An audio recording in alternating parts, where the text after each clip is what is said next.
Buenos días, alegría y esplendor. Buenos días, Flor. Bienvenida de vuelta a la cabina. De verdad que cómo hace falta Flor cuando no está aquí en la cabina. Ellos pensaron que yo iba a venir el lunes y yo les expliqué que yo no podía vivir sin ellos todo el fin de semana. Necesitaba venir a verlos. Qué detallazo, qué detallazo. Es que Gracias. Iluminas la cabina. Buenos días. Oigan a La mi llenas tío. de luz. Buenos días, Todo de DJ negro aquí. Alex. Buenos días a Sí, todos. oscuro esto aquí con Guido nada más, imagínate. Buenos Esto iluminado. días. El 73º, A los- 40º día del año. Espérate un momento. Buenos días a los radioescuchas que nos sintonizan en las frecuencias de Telemetro Radio, en streaming a través de Metcon Go y en RPC Televisión, Canal 4 en señal de televisión abierta. Hoy es viernes 9 de julio del año 2021 y es el 190º Ay, ya la vida. día del año, 190. Quedan Gracias, Pablo 175 días para finalizar el año y hoy las celebraciones son las siguientes. Hoy es el Día de la Independencia de Argentina, de la Declaración de Independencia en el año 1816. ¿Qué más? ¿No hay uno como el chocolate, el en día del Chile, beso? ¿No hay nada así? espérate. En Chile es el Día de la Bandera, en recuerdo al combate de Concepción. Y en Colombia es el Día de la Virgen de Chiquinquirá, de la cual ustedes recordarán un personaje que era devoto de ella, Pablo Escobar Gaviria. Sí. Bueno, pues esas son las celebraciones de hoy en Latinoamérica. Acaba la cápsula de cultura. Por cortesía de... Guido Rodríguez. Hay gente que extraña las efemérides. Y ustedes les consta, porque les he mandado los mensajes, cuando no hay efemérides. No, de verdad que sí se cumple con un rol. Sí, no. Con todo y el bullying se cumple con un rol. No es solo- La gente aprende. La gente El profe. aprende. No, hay que aprovechar el espacio para tratar de enviar mensajes también positivos y culturales. Eso es así, eso es parte de la responsabilidad de Bueno, hoy cualquier es medio. viernes cultural y Guido dirige el programa. Guido, ¿de qué quieres hablar? No, Flor, pues, si tú estás aquí. Mira, hay que hablar de muchos temas, pero es ineludible hablar de dos. ¿Cuál es? La declaración que dio el señor Ricardo Martinelli cuando le preguntaron los periodistas sobre sobre su presencia o no en la audiencia programada para el 21 de julio. Él dijo que no sabía que eso era estrategia de los abogados. Estrategias de los abogados, o sea, confesión de parte, relevo de prueba. Dice una máxima. Muy buena jurídica. observación, Guido. Muy buena observación. Entonces yo creo que con esa declaración, si el señor no se presenta el 21 de julio, Que lo declare reitero, reo en rebeldía. el fiscal o los fiscales van a solicitar que se le declare reo en rebeldía, se interrumpe inmediatamente la prescripción, porque ya él confesó que eso es estrategia de los abogados. O sea, él no dijo depende de lo que me diga el médico, no, confesó, le salió del alma, porque el señor no tiene filtro. Entonces, ahí está confesado. Y el otro tema es la declaración, yo no sé cómo calificarla, del magistrado y aspirante a reelegirse como magistrado Hernán de León, sobre la recordada intervención de la Me llamaron. procuradora. Alias me llamaron. Me grabaron. Me grabaron. Fue. Me parece interesante que después de 3 años él quiera venir a negar eso, cuando en su Intentó, momento pero no pudo. quiera venir a negar eso. Pero mire, eso sería bueno. Ahora, no tenemos el video para ponerlo ahí para que la gente voy a vea el mandarlo. nivel de nerviosismo. Voy a mandárselo al Pero productor, además, no sé si lo tenemos acá. yo repetí varias veces el video para... Sí, para lo tiene el productor. Sí, Ahora bueno, lo va a poner. vamos a verlo, para Porque es que hay que entender Así es. el lenguaje corporal del señor. Así ¿no? es, pero Es también importante. también lo que dice, porque él no niega que él le haya dicho eso a ella. Él niega que él lo haya dicho En públicamente. público. Exactamente, sí. ¿No? Sí. No es lo mismo. Él cree que No está es lo enredando a la mismo. gente. Entonces- En muy buen lenguaje legal, él explica. Además, su lenguaje corporal lo delata. Sí. Él inmediatamente se pone a la defensiva y va para atrás. Le va preguntando Manuel Batista muy diligentemente, nuestro reportero de Telemetro, y él va para atrás. Dice, usted está diciendo eso, pero voy para atrás, echando para atrás con relación al me grabaron. Correcto. O sea que el me grabaron, entonces sí fue y sí ocurrió, tal como lo dijo la ex procuradora Kenia Porcel, por la confesión de parte del señor. Atenógenes, cuando Hernández se da... León. Cuando Y por cierto, esta confesión se da, o esta declaración se da, mejor dicho, en el marco de las entrevistas para escoger al nuevo magistrado de la Corte, que él quiere, pues, reelegirse. Él quiere porque él A piensa los- que lo ha hecho muy bien. Claro. a los dos nuevos de la sala Cuando yo civil, creo que él dice en que el hay que caso de él. refrescar la corte, y si hay que refrescarla, que por qué él tiene que estar ahí. Bueno, el tema es el tema es interesante y yo les decía que cada vez que se dan este tipo de situaciones, yo trato de hacer el ejercicio de empatía y es de ponerme en los zapatos de la persona afectada por una declaración, ¿verdad? Para determinar qué haría yo en ese caso. Y les pido a ustedes que hagan el ejercicio. Si ustedes fueran magistrados de la Corte Suprema de Justicia y la Procuradora General de la Nación sale en medios de comunicación dando la declaración que dio la entonces Procuradora Kenia Porcel, ¿ustedes cómo reaccionarían? ¿Guardarían silencio por 3 años? Depende cuánto cuides tu nombre, ¿no? O saldrían inmediatamente a refutar, si es mentira, si es falso lo que ha afirmado, a refutar y a decirle, eso es falso, yo jamás le he dicho eso a ella, ¿no? Pero inmediatamente, porque es que dejar correr un dicho que supuestamente no se ajusta a la verdad es pernicioso, porque la gente queda en el imaginario colectivo, queda como cierto, ¿no? Entonces, no sé, me parece tardía la reacción, pero además imprecisa. No, es tardía. Imprecisa además, pero muy guachi porque no quiso ni aceptar ni sí ni no, ni todo lo contrario. Y al final lo que queda claro es que él no lo dijo en público, no es que no lo dijo. Eso es lo más importante. Pero 3 años después, y ahora sale a hablar solamente porque necesita ser electo nuevalmente. ¿Tienes el video? Vamos a ver el video. Ahí está la declaración. Vamos a escucharlo. Como magistrado nunca presentó una denuncia si usted a la ex procuradora le dijo que lo habían grabado. Usted lo dijo ella, vos lo dice usted. Yo nunca dije eso. Agresivo, ¿no? ¿Cómo? Eso lo dijo ella. Yo nunca dije. ¿Yo? Eso lo dice ella. Jamás. Yo nunca dije eso. ¿Nunca le dijo a la procuradora no, que lo habían grabado? yo no dije eso. La conversación privada es privada. Ahí está. Es lamentable lo que ella hizo. Pero principios de agresivo, ética. se va poniendo Bueno, y para atrás, y echando para atrás. O sea, hay un lenguaje corporal que sí dice mucho. Dice más de lo que él trató de insinuar. Si era falso, nada más tenía que decir, eso nunca ocurrió, eso fue falso. O sea, yo nunca dije eso. Yo nunca le dije eso a la procuradora Kenia Porcel en mi reunión sostenida con ella. Exacto. Si ella tiene algún elemento de prueba de que yo le dije eso, quisiera conocerlo. Pero yo en mi conciencia estoy tranquilo porque yo jamás he dicho eso y no tengo ningún temor porque no sé de dónde ella sacó eso que me grabaron. Una cosa así es lo que uno espera, pero bueno. Claro, pero es que no fue cualquiera que lo grabó. Bueno, porque es que si sumamos... Y en estos días que vi que en República Dominicana detuvieron al ex procurador de esa nación, creo que se llama Yanalain Rodríguez. Capturaron al procurador y adivinen qué encontraron en la casa de ese procurador. Una máquina Pegasus, un sistema instalado Pegasus. Bueno. Y aquí hay que decir...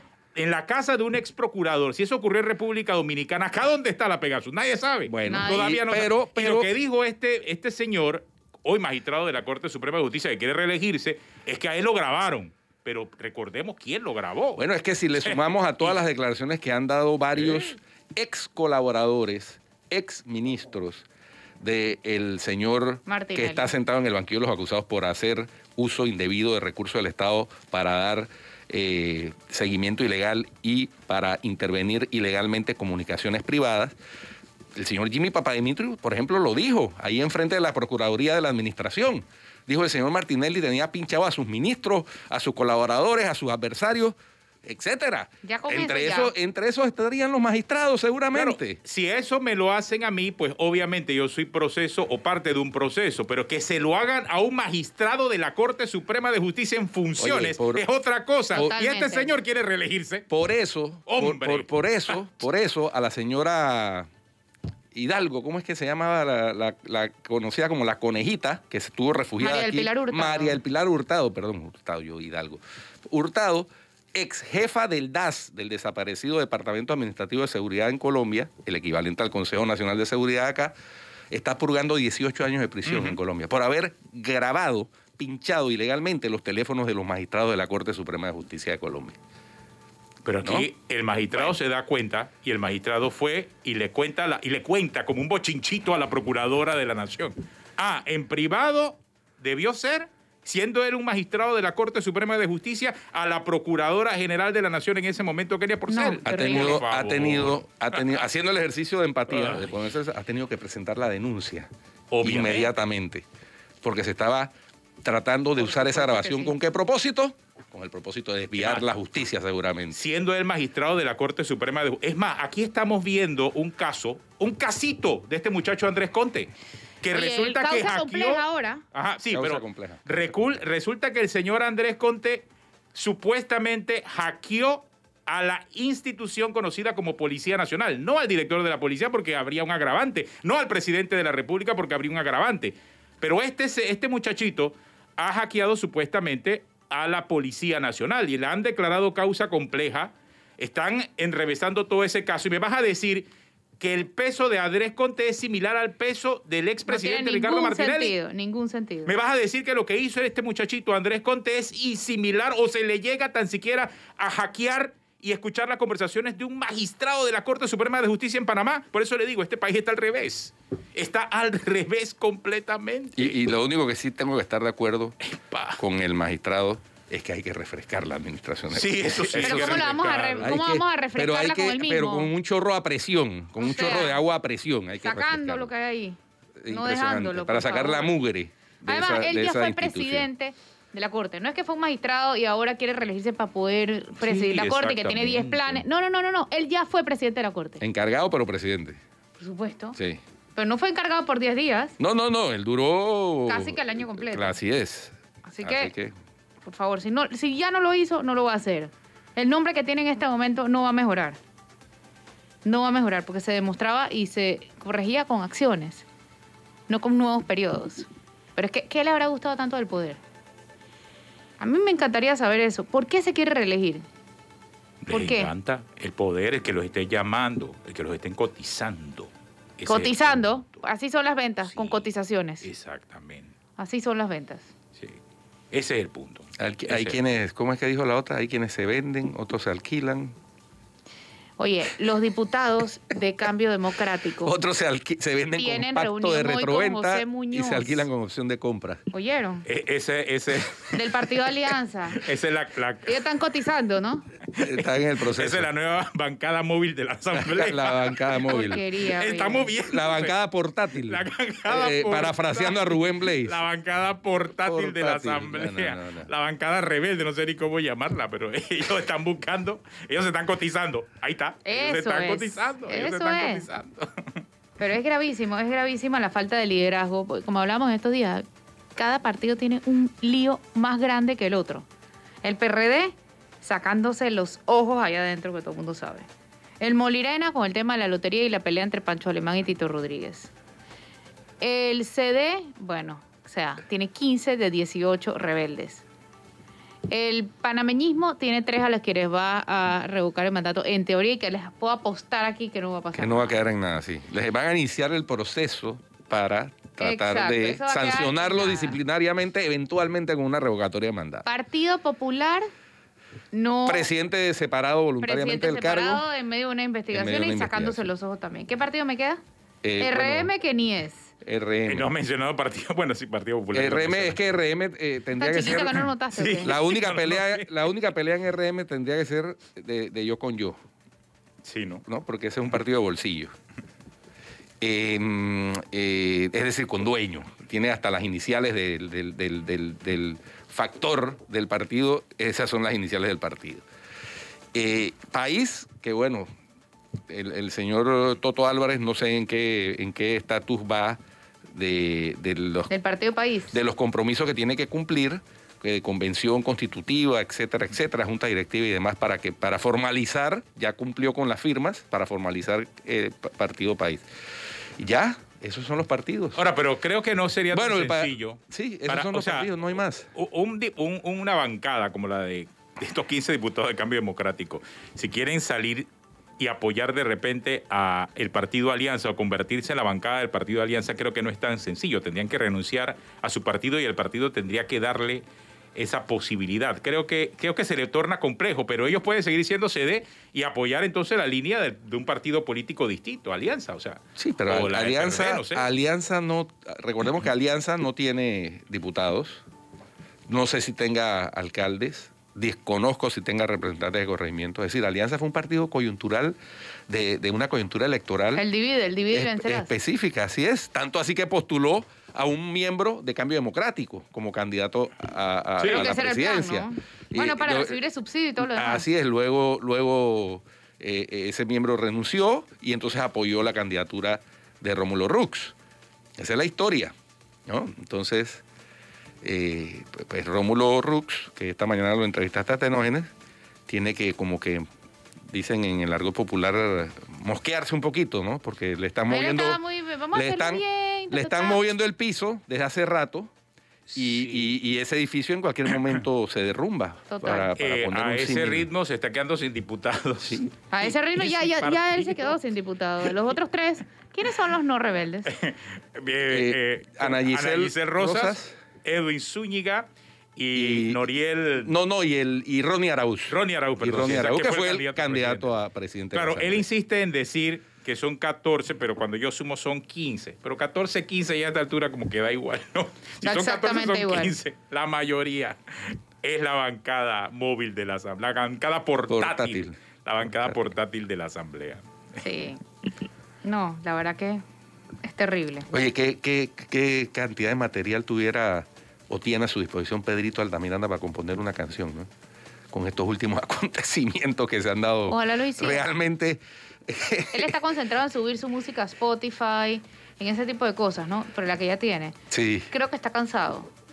Deberíamos llamarlo en estos días, ¿ves? Sí, para poder deberíamos analizar. Porque material para inspirarse tiene de sobra. Mira, y ahora hablé del caso de Andrés Conte y las investigaciones, y aquí una fuente me está escribiendo. Dice que se está investigando la falta de objetividad en la investigación del caso de este muchacho, Andrés Conte. No sé, no conozco la profundidad, pero por lo menos me están diciendo que hay un elemento importante dentro del Instituto de Medicina Legal y Ciencias Forenses a la hora de haber buscado las pruebas y hacer las diligencias de incautación de datos.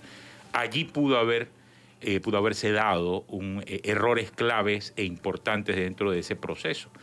Y es clave lo que estoy diciendo por las similitudes y las comparaciones. Claro, no es igual comparar a un muchacho como Andrés Conte, a un expresidente de la República como Ricardo Martinelli. Pero la profundidad de lo que pase con Andrés Conte hackeando a la Policía Nacional es algo que sirve de parangón a lo que hizo un expresidente de la República, no con una institución, sino con el ciudadano común. Y con que críticos. la razón principal por la cual tiene que volver a sentarse en el banquillo de los acusados. Entonces, estamos hablando de que es un caso, si se va a realizar, debe realizarse con mucha precisión, tomando en cuenta que la policía es la policía y Andrés Conte es un joven. Es un joven que hay que ver en qué condiciones dice la policía que lo hackeó. O sea, no le estoy demeritando el hecho de que se trate de un delito, pero si se va a investigar, que se haga con objetividad, no en función de tratar de inculpar de buenas a primeras al muchacho, porque eso no es lo que se está haciendo en otros casos. Y hay que partir de allí. Esta situación que ha ocurrido con el muchacho Andrés Conte. Pero bueno, hay que ver qué dirán. Lo que sí es cierto es que se está investigando en este momento esa actitud y esos errores que se dieron en la diligencia pericial para la recolección de las evidencias en el caso de Andrés Conte, y esta información que acabo de recibir en este momento, ya que hablamos de este caso de Andrés Conte. En otros países, esto quedaría en el muchacho contratado por el gobierno. Sí, claro, por la capacidad que tiene para poder hackear a la policía. Y destituir en la policía a todos los responsables de ciberseguridad, porque evidentemente, si él logró burlarlos a todos, debe haber un hueco inmenso en la seguridad de la Policía Nacional. Pero no, acá pues... Y de paso revisar la lista de proveedores de esos elementos de ciberseguridad. Sí, exactamente. Porque eso por lo general son firewalls y cuestiones que son... vendidas por algún proveedor. Y hay que ver también lo que quería hacer el muchacho con la información, con la data. Publicarla, hacer mal uso de ella. Bueno, hay de todo. En el mundo de los hackers hay de todo. Hay hackers que solo por lograr el galardón, entre comillas, de decir, logré hackear esto, es suficiente retribución. Hay otros que sí se dedican a robar información. Por eso, para extorsionar al dueño de la información. Las motivaciones detrás del hacker son importantes, y es allí donde dice Flor que bien pudiese ser utilizado a favor y no en contra. Pero por supuesto. Eso también hay que ver. Oye, Este programa nos va tan mal que no tenemos cuña. No, sí. Ya. No. Lo que pasa es que estamos aprovechando tu presencia aquí física y entonces alargando el primer bloque. Ya viene la cuña de Panama Ports.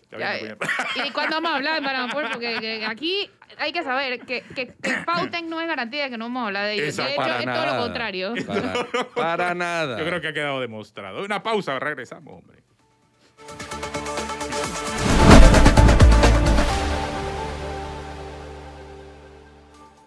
Oye, nada más, otro elemento me han mandado del caso de Andrés Conte. Imagínate que la policía ha dicho que Andrés Conte es uno de los hombres más peligrosos del país. Chuleta, ¿no conocen a ese pelado?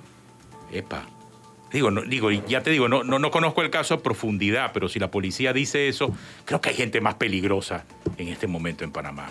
Gente que aquí... Por Dios. Mira, aquí todo el mundo, ellos mismos saben quiénes son los jefes de todas las bandas. Y todos están libres. ¿Qué vas a hablar de eso? Se quedan cortos, se quedan cortos. Detrás de una pantalla no puedes hacer el daño que haces. Por favor, y ya insisto, no es una defensa de Andrés Conte porque no conocemos el caso a profundidad, pero me parece que es exagerado decir que es el hombre más peligroso. Sabemos que hay gente mucho más peligrosa en este momento en Panamá. Libres.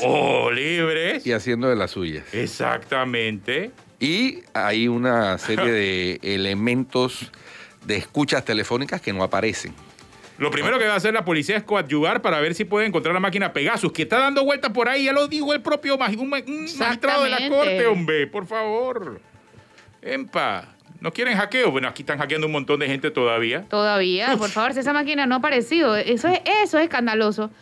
Y hablabas tú de declaraciones de los ex colaboradores de Martinelli. Oye, hay 2 condenados por este caso, que no se nos olvide eso. Sí, Alejandro Garús, que es el consuegro de Martinelli, y Gustavo Pérez, exdirector de la policía. Si hay 2 condenados, ¿cómo no va a estar condenado él?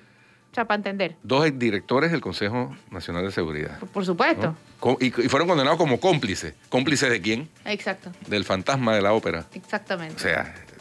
Oye, pero eso sí, hablando de fantasma, Martinelli parece un fantasma en la última foto, eso sí hay que decirlo. Parece un viejito de 90 años. En verdad. Bueno, ¿sí o no? Me parece a mí que eso es parte... Los excesos... De la estrategia de los abogados. Es parte de la estrategia de los abogados. Ojo. Está maquillado. Sí. Maquillado en blanco, así. Tienes que parecer... Él está bajando. Usted no ve en las fotos que él pone, él está bajando de peso. Usted no ve las fotos que él pone, en Instagram, de él parado en la pesa. Sí. Y yo antes muerta que poner mi foto, que poner mi peso. Soy el cuco de toda mujer. Eso es una estrategia. Estrategia de los abogados. Y que he bajado de peso. Sí. Para otro man ahí, porque además, por favor, si tiene tanto tiempo libre, que vaya al salón de belleza a hacerse los pies. No, esa es la estrategia. Son unas garras esas. O sea, Flor, esa es la estrategia, Flor. Hasta ese Oye, extremo. ¿cómo no voy a ver eso? Pero esa es la estrategia. Esa es la estrategia, Flor. Si se monta a caballo, va arrastrando las uñas por el piso, surcando como un arado. Se queda en la pierna de los patitas ahí. Ay, Dios mío. Flor, los hombres no somos tan detallistas. Deberías saberlo. No. Por eso hace falta Flor en el programa. A tu corta pero fructífera edad deberías saberlo, que los hombres no nos fijamos en esos detalles. Yo he visto bastantes hombres que se arreglan mucho más que yo. Bastantes. Pero eso es parte de la estrategia, ¿no? Como tú, Guido, que tú vas y te haces blower en las mañanas. No, ay, Dios mío, jamás. A Tenones sí se hace blower. No, yo no me hago blower. Ni tengo. Me hacía blower. Oye, estamos hablando de una sarta hierba aromática cuando tenemos al invitado en línea y estamos perdiendo un tiempo valioso. Es que hoy es viernes de bienvenida. Hay que relajarse de tantos problemas, pero... vamos a hablar con el psiquiatra Rogelio Moreno. Déjenme reír para no llorar. Les quiero contar una cosa. Ayer vi un documental, y lo estoy diciendo porque se lo dije a Rogelio esta mañana. Rogelio Moreno, psiquiatra y miembro de Rompamos el Silencio. Bienvenido, Rogelio. ¿Estás ahí? Aquí estoy. Buenos días. Esta mañana le estaba diciendo a Rogelio que anoche vi un documental que se llama Three Identical Strangers. ¿Ok? 3 extraños idénticos. Y hablaba de 3 hermanos separados al nacer. Entonces, ¿cómo influían ellos? ¿Se influían ellos más la crianza o la genética? La genética. Y ese es uno de los temas de Rogelio con el que me gustaría empezar. Él no la ha visto, la tiene que ver hoy como tarea especial. Pero, ¿crianza o genética? ¿Qué pesa más? Alguna influencia genética, mayormente crianza. Y crianza no nada más se refiere a papá y mamá, sino inicialmente papá y mamá, pero también todo el entorno en el que el niño se desarrolla en sus primeros años de vida.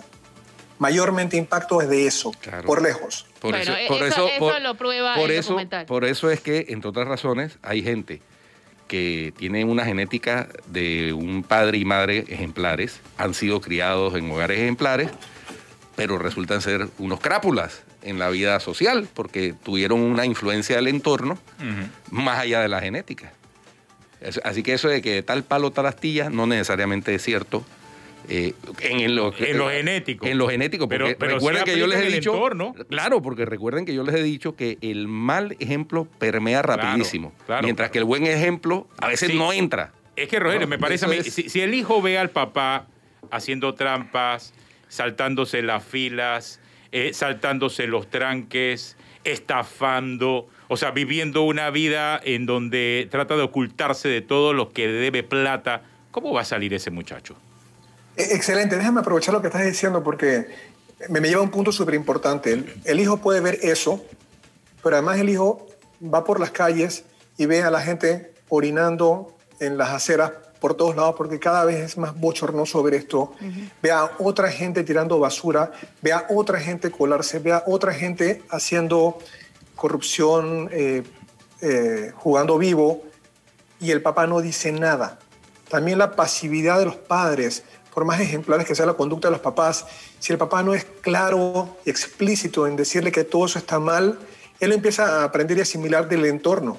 Por eso es que el entorno juega un papel tan importante. Pero si los papás son supuestamente ejemplares y el niño cayó, en algo fallaron los papás en no explicarle suficientemente bien que todo eso está mal. Y lo vemos todo el tiempo en nuestro entorno, todo el tiempo. Es decir, la sociedad, el entorno social requiere, porque tomando el ejemplo o los ejemplos que ha puesto Rogelio, que al señor que está orinando en la acera, pues le caiga enseguida una infracción y sea sancionado. Al que roba, que le caiga el peso de la ley. Es decir, la certeza del castigo. Pero en el entorno familiar requiere el llamado de atención de los progenitores y tutores que están llamados a dirigir a ese niño que está aprendiendo y absorbiendo, de que si la sociedad, el entorno social, no castiga, no hay certeza de castigo, dentro de la casa sí se le den las indicaciones de que eso que hizo ese señor cuando se pasó el semáforo está mal. Eso que hizo el otro cuando se coló en la fila está mal. Voy a dar más ejemplos todavía, porque ciertamente merece una infracción el que orina en la calle, el que tira basura, pero más que eso, más que la infracción de la parte de las autoridades, es la infracción social. Cuando una de estas personas orina en la calle, los demás ciudadanos que estamos cerca tenemos que decirle que eso no se puede hacer. Ninguna de estas actividades. No tenemos que esperar que las leyes se ejecuten y lo sancionen y que la punidad venga de ese lado. Tiene que venir directamente en la convivencia cotidiana. Vayan ustedes a un aeropuerto y diríjanse a una terminal que va hacia un vuelo a Latinoamérica. Hay bulla. Hay una que va hacia Austria, por decir un ejemplo inventado, y todo el mundo está en silencio. Y si alguien habla alto, el mismo público te va a sancionar. No tiene que venir la autoridad. La autoridad es el siguiente recurso. Somos nosotros en el día a día cotidiano los que tenemos que sancionar esto, no es la autoridad. Eso es un segundo paso que tendría que darse y en nuestro país tampoco se da. Pero a los niños tenemos que enseñarles que yo no apruebo enfrente mío ninguna de estas conductas. No solamente en la casa. En la casa también tengo que decírselo, obviamente. Y obviamente no me voy a exponer a un peligro y señalar a alguien que me pueda hacer un daño. En ese caso le diría a mi hijo, en la casa, eso estuvo mal. Pero cada vez que yo pueda hacerlo en vivo, lo tenemos que hacer en vivo para regularnos en vivo. Ayer hablábamos de cómo la gente es indiferente por miedo a las repercusiones. El funcionario, por miedo a que lo voten. El que no es funcionario, pero tiene un funcionario familiar, un allegado que es funcionario, le da miedo que voten a ese funcionario. El que es un poquito más... el que tiene negocios, le da miedo que le cierren el negocio, que le caigan los auditores, que no le den un permiso. Entonces, al final, todo el mundo tiene como un compromiso y por eso no denuncian. O no dicen, no se unen a decir, hey, esto está mal, hay que hacer algo. Claro. Me estás preguntando el tema es de la indiferencia, pasividad que se ve muchas veces, claro, en Panamá ante todo lo que está ocurriendo. Yo diría que ante esta inmovilidad, vamos a conceptualizarlo como una inmovilidad. Hay varias razones. Si las personas no entienden qué es lo que está ocurriendo y las consecuencias perjudiciales de todo esto, no se van a mover. Quizás eso se pudiese contemplar mejor en las personas que viven muy aisladas en sus campos, un poco ajenas a todo esto, simplemente por falta de data, por ignorancia, por falta de experiencia, no entienden los prejuicios a los cuales ellos tendrían que reaccionar. Si no los entienden, no me muevo. Esa es una de las razones. La otra es que, aunque yo los entienda y los esté viviendo, tengo justamente desconfianza de qué consecuencias de ese tipo, un poco cómo se van a meter contra mis beneficios, contra mi bienestar, con quién me voy a unir, porque no sé quién más está de mi lado y quién no está de mi lado. Total, las leyes tampoco funcionan. Los que están por aplicar las leyes no lo hacen y no confían. Entonces la desconfianza también hace que yo no me mueva, aunque entienda el problema. Pero creo que hoy en día estamos viviendo una situación más grave todavía, que es un franco temor, porque yo siento que la sociedad está muy infiltrada por la delincuencia, por narcotráfico. Y eso es mucho más que tengo miedo a que me boten del trabajo o que me caigan en mi negocio. Dan un daño contra mí y contra los míos. Así que estamos como inundados por estos tres elementos. Estamos mayormente paralizados, aunque entendamos qué está pasando.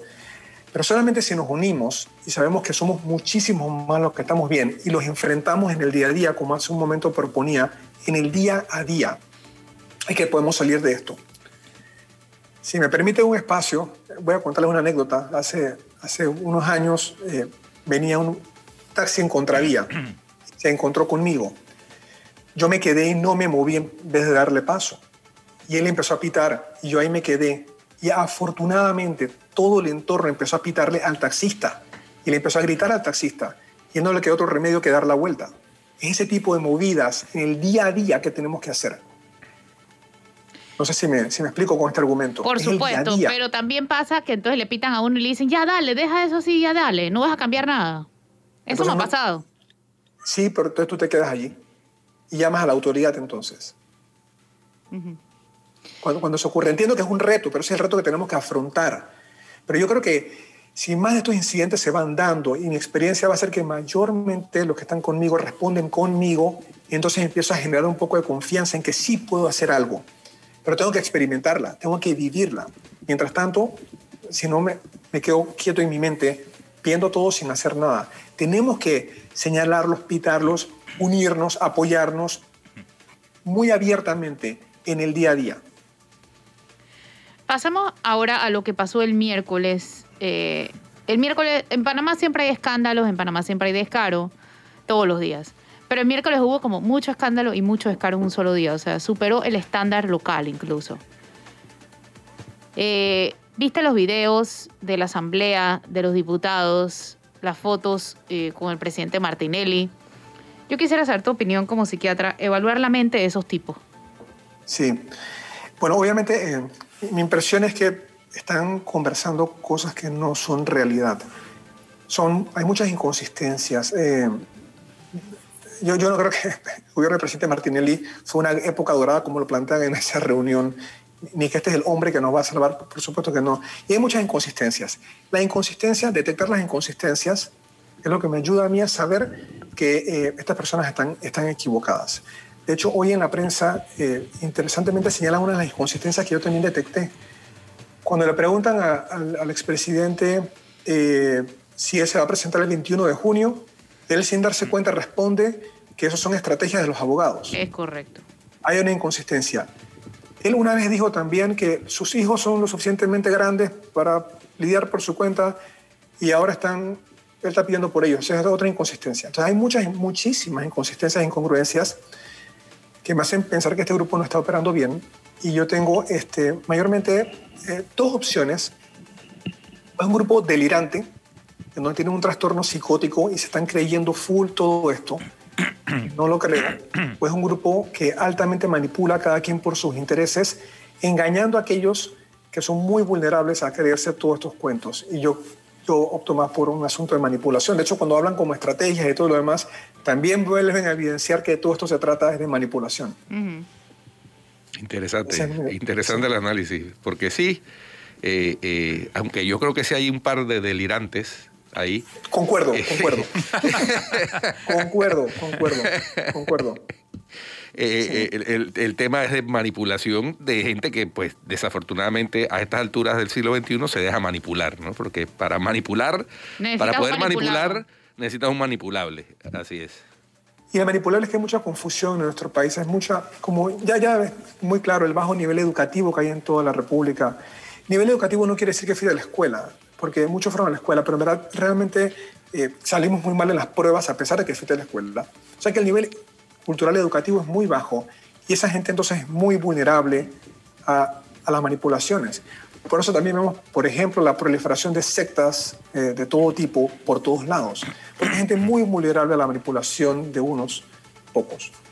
Pero tenemos que enfrentarlos. Ahora, Rogelio, ¿por qué esta gente, por qué estos señores, o sea, como que pierden la vergüenza, no les interesa realmente lo que la comunidad opine de ellos? Y digo, no lo estoy viendo solamente con este grupo de diputados, que obviamente ahora son una bancada portátil, sino también con muchos funcionarios, como que les resbala ya todo lo que le digan. No sé si es que mucha gente se los dice o qué será, pero algo está pasando en esta clase política de esta generación, puntualmente, la que estamos viendo ahora, que no les está importando el qué dirán.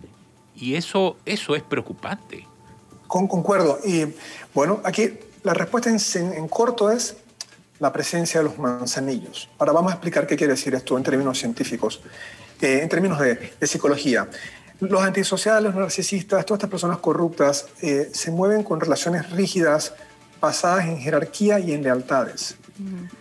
Con tal de que tú tengas un grupo de personas leal a ti y que avalen tu propuesta, por más extraña que sea, tú te vas a centrar y enfocar en ellos para mantener tu propuesta y creerte que tú estás bien, porque ellos también te están corroborando eso. Así que con que tengan su círculo pequeño de personas que avalen sus conductas, ellos siguen, a pesar de que la mayoría del público más distante de ellos les esté recriminando cosas, se enfocan simplemente en su jerarquía y lealtades de grupo cercano. Eso funciona en las maras, funcionó con los nazis, en todos los grupos que funcionan de esta manera. Esta es la dinámica de grupo que se da. Tenemos que interrumpir también entonces esas dinámicas de grupo. Pero es de conocer la historia, porque en la antigua Roma, cada vez que desfilaba un general, por muy glorioso que sea, había un siervo atrás que le decía memento mori, memento mori, memento mori. Recuerda que morirás, recuerda que morirás. Esta gente pareciera que camina sobre nubes, se desconectan totalmente de su realidad y piensan que están viviendo en ese mundo, en esa Narnia ideal. O sea, y le pasa al presidente, al actual y al anterior y al anterior. Le pasa a todos los políticos cuando llegan ahí arriba. Es como si llegaran, se tomaran un juguito que los hace ver otra realidad. Y cuando salen, entienden, oye, ¿qué me tomé? Oye, nadie le va al memento mori. El actual presidente incluso hizo el show, digo yo, después de ver lo que ha sucedido, de poner un taburete supuestamente para mandar un mensaje de que como no se sabe qué tiene esa silla presidencial, traigo mi taburete para no desconectarme de la realidad. Y parece que el taburete lo archivaron porque el mismo síndrome. Sí, exacto. No hay nadie que les recuerde esa mortalidad. Nadie le recuerde, nadie le menciona ese memento mori. Lo que le menciona es que tú eres Dios. Exacto, todo lo contrario. Es lo contrario. Entonces el punto es ese. Ellos se enfocan solamente en escuchar a los que les recuerdan lo que ellos en su mente necesitan creer y se enfocan solamente en esa parte. La otra no la consideran. Yo me acuerdo, entonces, ahora que mencionas eso, Rogelio, me acuerdo, no se me olvida, algo que me impactó mucho, cuando el presidente Endara estaba en ejercicio de su cargo, una vez le preguntaron sobre este fenómeno, y él dijo, por eso le mandé a quitar los vidrios ahumados al carro presidencial, que era un Mercedes viejo. Dice, para poder ver bien la realidad que hay afuera. Bien. Y ese fue un mensaje que a mí me pareció muy positivo, ¿no? Independientemente de si se le pegó el síndrome, pero reflejaba por lo menos una capacidad de querer hacer las cosas bien. O antes, Guido, tú recordarás, o sea, los políticos como que disimulaban un poco hasta el 2009, tengo que reconocerlo. Del 2009 para acá ya a nadie le importó nada. Sí. Coincidentalmente, en ese momento fue que ganó el señor Martinelli a presidencia. Sí, no, yo creo que ellos empezaron a perder la vergüenza como un año después, como en el 2010. Sí, porque todavía cuando él gana, él todavía tenía algo de respeto por los medios, la sociedad civil. No, él nunca respetó nada. Él 6 meses después tiró un mazo en Figali. Perdóname, eso fue a los 14 días. El 14 de julio. El 13 de julio, después de haber tomado posesión. Hasta allí. El mazazo. Pero incluso eso, los medios lo divulgaron como algo positivo. Sí. Hasta después se dieron cuenta. No todos los medios. No todos, obviamente. No todos los medios. No todos los medios. Yo tengo una hipótesis interesante que quisiera escuchar ustedes qué opinan, ahora que dicen eso. Concuerden que el gran salto que vimos fue quizás en el 2009. Concuerdo con ustedes. Pero creo que otro salto importante se dio cuando luego de la invasión, un gobierno PRD que avalaba la dictadura vuelve a ganar. Creo que eso también fue nefasto. Y vemos figuras que eran de la dictadura, eventualmente ocupar cargos públicos y todo lo demás, varilleros y todo lo demás. Y creo que eso también desalentó mucho a la población. Ahí también eso fue, creo que un grado más pequeño, pero también hubo cierto descaro de algunos y una... En verdad que es increíble cómo se colocaron nuevamente en el poder luego de que los sacaron los americanos. Así que también creo que eso decepcionó mucho. Sí. Y creo que también eso fue un punto de inflexión importante, esa vuelta a ese mismo partido. Pero Rogelio, a pesar que estoy totalmente de acuerdo con lo que estás diciendo, ese gobierno del PRD, encabezado por el PRD, intentó una reforma constitucional con la posibilidad, o para dejar en la Constitución la posibilidad de reelegirse, y fue rechazado abrumadoramente en las urnas. Es decir, hay algo que yo siempre he planteado, y es que puede ser, en gracia de discusión, que al panameño, en términos generales, le guste jugar vivo, pero evidentemente estoy convencido de que no le gusta que le jueguen vivo. Claro. Y esa reacción en las urnas evidenció ese sentir del panameño. Sí. Eso es una cosa interesante al panameño, lo que tú dices. Y eso lo decía alguien aquí. Alguien dijo eso en el programa. A Mariela Ledesma, sí, correcto. Que al panameño le gusta jugar vivo, pero no que les jueguen vivo. Yo digo en gracia de discusión. Tampoco puedo generalizar. Por eso quiero preguntar a Rogelio su opinión sobre ese statement. Sí, vamos también a desglosar esa oración, esa propuesta. Concuerdo. Pero en tal caso, si yo juego vivo, me estoy aprovechando de los demás y no quiero que se aprovechen de mí.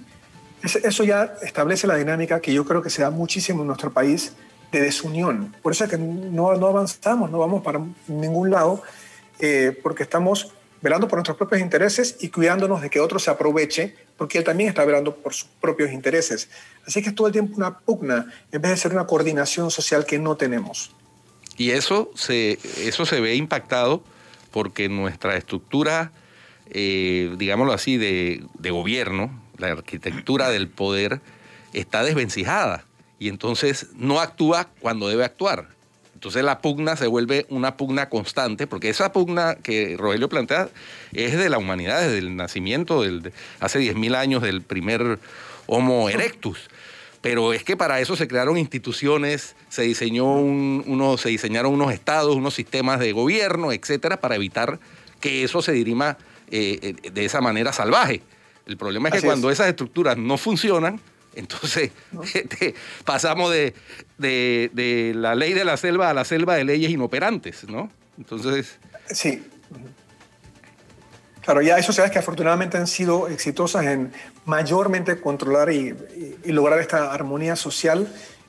Los países latinoamericanos están, y otros continentes también, por supuesto, estamos fracasando en cómo logramos esto.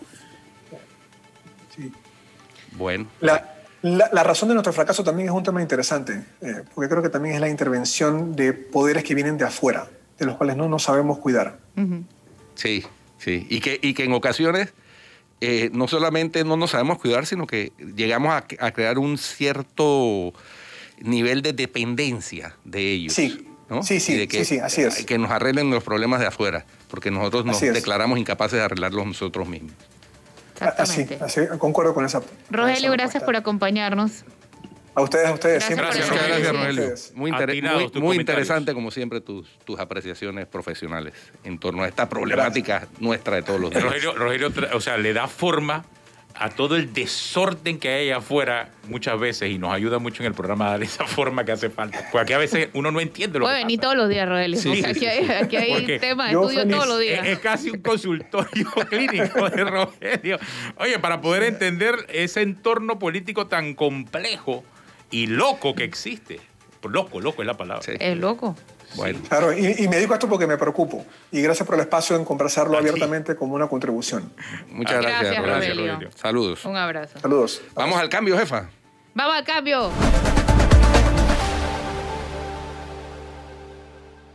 Ya estamos de regreso con más. Oye, y este tema de la supuesta comisión de investigación para atender el caso de los hermanos Martinelli se está dando vueltas por parte de los diputados que se reunieron con el señor Ricardo Martinelli. El asunto es que la nota la tiene la Comisión de Relaciones Exteriores de la Asamblea, pero resulta que la Comisión de Relaciones Exteriores de la Asamblea no puede crear una subcomisión para investigar nada, porque esto se quiere llevar a través de esa figura y resulta que en todo caso le correspondería al Pleno aprobar una comisión de investigación, porque es solamente el Pleno el que puede hacerlo. Entonces, la figura esta de subcomisión no existe, a pesar de que se han dado subcomisiones, ojo, como aquella subcomisión del caso de los albergues, están funcionando al margen de lo que el reglamento interno establece. Así que hay que ver bien en detalle qué tipo de investigación es lo que quieren hacer con relación a este caso y si cumple o no con lo que establece el reglamento interno de la Asamblea, ¿no? Ciertamente. Yo creo que ya se han manifestado varias personas, entre esos, yo por Twitter, y un Twitter que ha tenido una repercusión muy grande en cantidad de impresiones, sobre que eso está vedado expresamente a la Asamblea, prohibido, dice la Constitución. Artículo 163. 163. También el diputado Juan Diego Vázquez, que es abogado, además, lo ha planteado. Está prohibido a la Asamblea hacer ese tipo de gestiones. No, y la frase, o sea, la frase para crear una comisión, mira, para atender cualquier tema de interés público. Eso es de interés público la situación legal de dos panameños que están siendo pedidos por extradición en Estados Unidos y que se encuentran detenidos en Guatemala. ¿Es de interés público o es una situación particular? Eso lo más probable es que tendrá que definirlo la Asamblea, pues sí, para nombrar esta comisión, pero tendría que ser el Pleno en todo caso. Según ¿Crees que no deberían ser? Interno. ¿Del todo? Si van a investigarlo, no sé. O sea, hay mucha confusión acerca. Lo que no dudo es que vaya el documento de que sale de la Asamblea sale. No estoy tan seguro. Ahora, el mismo argumento, mira, el argumento que han esbozado, según he leído, los proponentes de esta medida, es que ellos son miembros del Parlacén. El mismo Parlacén, en las averiguaciones que hizo la justicia guatemalteca para atender el pedido, la solicitud de extradición de los Estados Unidos, determinó que ellos nunca tomaron posesión del cargo, ni han ejercido el cargo. Si bien fueron electos en el sistema ese de listas que tenemos en Panamá para designar a los diputados del Parlacén, ellos jamás se juramentaron ni tomaron posesión ni ejercieron el cargo, y eso lo certificó el propio Parlacén. Entonces, ahí hay una situación de análisis también.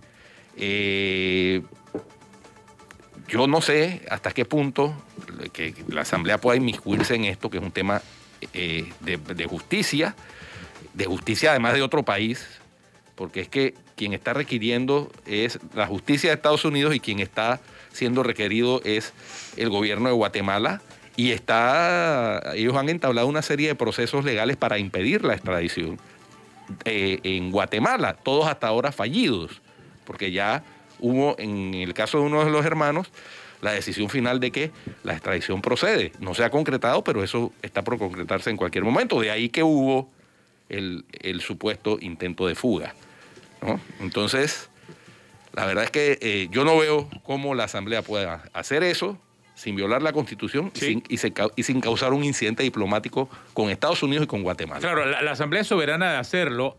A ver si el país lo permite. No, a menos que se presente una consulta ante la Corte, asumo yo, que es la que en todo caso debe interpretar la Constitución. si acaso se presenta la consulta ante la Corte, no sé, o sea, y como está la Corte en este momento, o sea, ¿qué pudiesen decidir? Capaz que dicen que sí, sí, constitucional lo pueden hacer.